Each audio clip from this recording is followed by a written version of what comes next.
ভাই, আমার মেলা দিন ধরে স্বপ্ন ছিল যে আমি একটা ছোটখাটো ব্যবসা করব। আজকে আপনি আমার পাশে ছিলেন বলে এই টাকা কটা তুলতে পারিছি। ভাইরে, তুই যে আশা নিয়ে এনজিওতে টাকাটা তুলেছিস, তোর ওই আশাটা যেন পূরণ হয়, আমি এইটাই চাই। আর ভাই, আমি যেহেতু নমিনি, তুই টাকাটা ঠিক মতো দেওয়ার চেষ্টা করিস। আপনি এনে কোনো টেনশন করেন না, আমি প্রতি মাসে সময় মতো কিস্তি পরিশোধ করে দিবেন। ওইটাই যেন হয় ভাই। আচ্ছা যাই হোক, আমার আবার দোকানে দেওয়া লাগবে, আমার দোকানে কেউ নেই। চল। চলেন।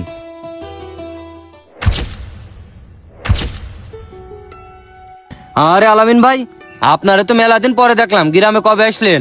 বাড়ি এখনো যায়নি, কেবলমাত্র গাড়িতে লাভলাম। ও আচ্ছা, তা আপনি তো আমাকে ভুলেই গেছেন, আমাদের কথা তো আপনার মনেও পড়ে না। আরে না ভাই, তেমন কিছু না।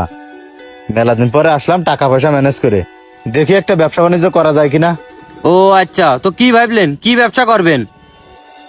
আমার কথা থাক, তা তোর কি অবস্থা? তুই না কোন জায়গায় মুরগির ফার্মে চাকরি করতিস? মুরগির ফার্মে চাকরি তো আমি ছাইড়ে দিছি।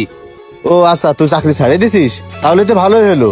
যেহেতু তুই ব্রয়লার মুরগি সম্পর্কে ভালোই বুঝিস, আমরা গ্রামে একটা দুইজন মিলে ছোটখাটোর ভিতরে সুন্দর করে একটা ব্রয়লার ফার্ম করি। যেহেতু তুই এই বিষয়ে সবকিছু বুঝিস, দুইজন মিলে দেখাশোনা করলাম। আচ্ছা থাক, তাহলে আমি এখনো বাড়ি যাই। আচ্ছা তাহলে যান ভাই, বিকেলে কিন্তু বাজারে আসবেন। আসবানে। আসসালামু আলাইকুম ভাই। ওয়ালাইকুম আসসালাম। ভালো আছেন ভাই? এই তো বসেন, ভাই আছি বসেন। আলহামদুলিল্লাহ, মোটামুটি ভালো। তারপর কি খবর বলেন? আর খবর ভাই, সে কথা বলেন না।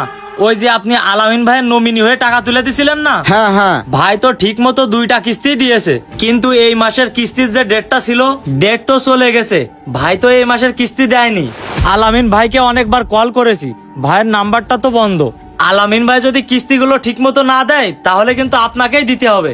আর এই মাসের কিস্তিটাও কিন্তু আপনি অফিসে গিয়ে দিয়ে আসবেন।